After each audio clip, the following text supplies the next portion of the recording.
بسم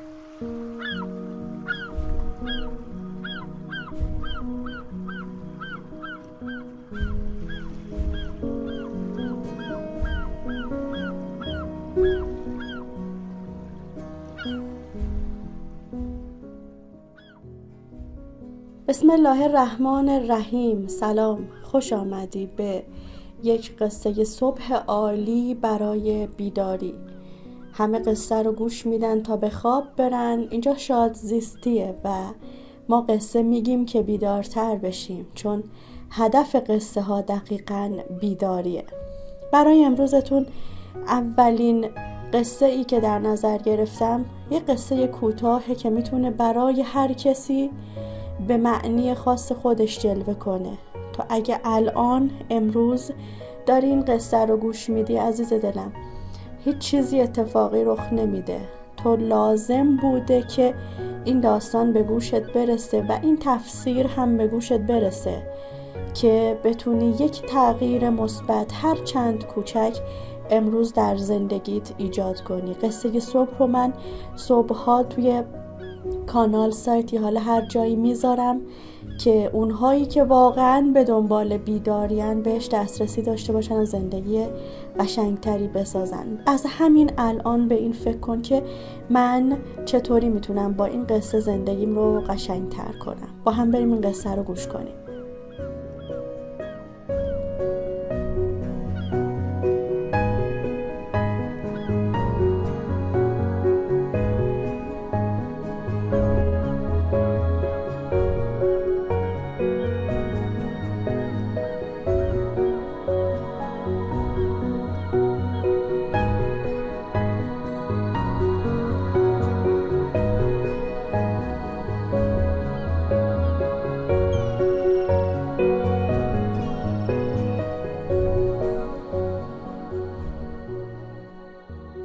راوی میگه که در زمانهای گذشته پادشاهی تخت سنگ را در وسط جاده قرار داد و برای اینکه عکس‌العمل مردم را ببیند خودش را در جایی مخفی کرد. بعضی از بازرگانان و ندیمان ثروتمند پادشاه بی تفاوت از کنار تخت سنگ می‌گذشتند.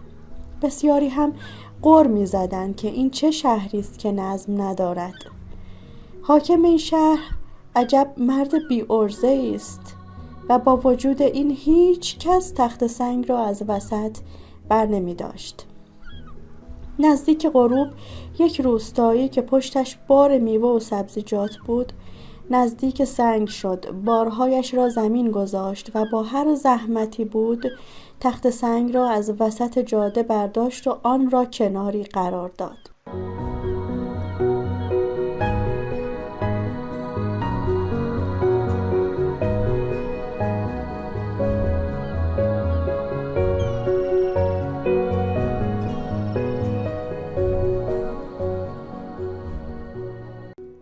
ناگهان کیسه ای را دید که زیر تخت سنگ قرار داده شده بود. کیسه را باز کرد و داخل آن سکه های طلا و یک یادداشت پیدا کرد.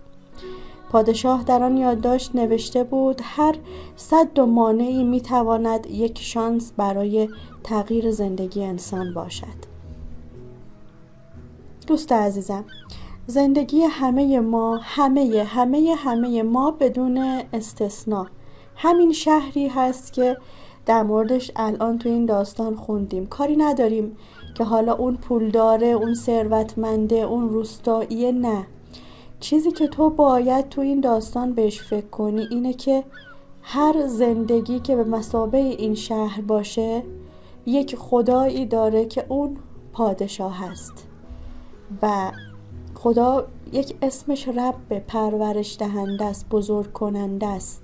این شهر یک پادشاه داره که شهر وجودی تو هم پادشاهش خداست، پروردگار تو، پرورش دهنده تو خداست. اما اینجا خیلی مهمتر از این حقیقته که ما سنگریزه ها تا چاله چوله ها تا کوههای بزرگی توی زندگی خودمون داریم که همه اینها یا به دست خودمون ایجاد شده که قطعاً در اون یک درسی برامون هستش، یا کائنات این رو برای ما گذاشتن تا بتونیم یک گنج رو ازش در بیاریم. دقت کن که هر رشدی یک رنجی رو میطلبه. حالا لزوما اون رنج قرار نیست درد باشه یا چیزهایی که میتونه غم و اشک آدم رو در بیاره، نه، چیزی که ممکنه تو رو بندازه به زحمت ولی حتی لذت بخش هم باشه.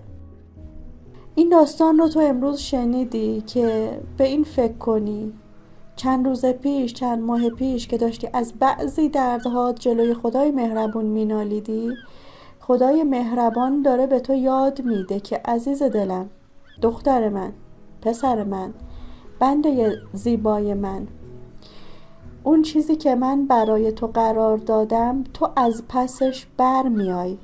فقط باید اونو کنکاش کنی، اونو بررسی کنی، اونو تجزیه کنی، تحلیل کنی. حالا تو باید چه کار کنی؟ من معتقدم که تو هم تو زندگیت سختی هایی داری، بعضیاش دیگه انقدر طول کشیده که دیگه خستت کرده. من بهت توصیه میکنم که همین الان این داستان رو یک بار دیگه بشنو، تفسیری رو که من برات دارم میگم رو یک بار دیگه بشنو و برو یک دفتری رو بردار و تعداد ناراحتی هایی که الان روی ذهن تلمبار شده رو بنویس. مشکل 1، مسئله 2، مسئله 3، مسئله 4، مسئله 5. و بعد از اینکه اینها رو نوشتی جلوش بنویس این مسئله چطور میخواد زندگی منو زیباتر بکنه، این مسئله میخواد چی به من یاد بده. اون اتفاقی که تو زندگی من افتاد مأموریتی داشت. مأموریت اون چی بود؟ عزیزم، توی این آنالیزی که داری واسه خودت انجام میدی مبادا خودت رو قربانی فرض کنی. نه، تو بنده عزیز خدایی، تو بزرگ کرده خدایی، تو روح خدایی در تو دمیده شده. محاله که یک اتفاقی بخواد بیفته که تو خوار و ذلیل بشی. حضرت علی علیه السلام میگه تو هیچ وقت از پرورده خودت تو ذلیل نمی کنی، هیچ وقت. توی دعای کمیله. خب حالا تو وظیفت چیه بعد از شنیدن این آگاهی؟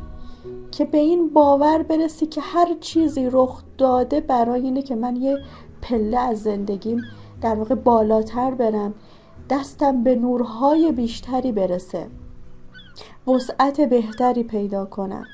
اصلا یه وقتی که کم هم پیش میاد یه مسئله پیدا میکنی که ذهن امروز تو اصلا نمیتونه براش یک دلیلی رو بشماره. شاید عزیز من اون فقط صبر تو رو میخواد اضافه کنه، افزایش بده. و وقتی که تو صبر کنی و روحت وسعت پیدا بکنه به خیلی چیزهای دیگه میرسی. پس به این فکر کن که اون مسئله لاینحلی که به ذهن من لاینحله، حل شدنی نیست، اقلن میخواد روح من رو وسعت بده. پس عاشقانه در مقابل این تسک و تمرین پروردگارم صبوری میکنم تا بتونم به اون روح وسیع برسم و لذت اون روح وسیع رو بچشم. روح وسیع چه به درد ما میخوره؟ یادت کوچک بودی، یه دختر کوچولو یا یه پسر کوچولو ماشینت یا عروسکت رو از دستت میگرفتن، چقدر زار میزدی؟ اون موقع روحت کوچیک بود، اما الان روحت بزرگ شده، دیگه برای اون چیزهای بی اهمیت ناله‌زاری نمی کنی. و اگه امروز در مقابل یک سری چیزها صبر کنی، روحت دوباره بزرگتر و وسیعتر میشه و دغدغه های یک انسان عادی که داره روز و شب تو کله خودش میزنه رو نخواهی داشت. پس بگرد دنبال چیستی مسائلت. تو قدرت حلش رو داری. اگه قدرت حلش رو نداشتی هرگز این هستی عادلانه این مسائل رو سر راه تو نمی آورد. میتونی حتی به شادزیستی پیام بدی.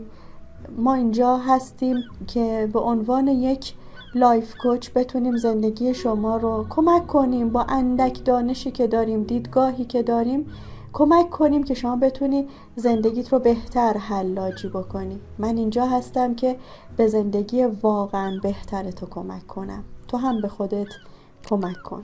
منتظر قصه های صبح بعدیمون هم باش.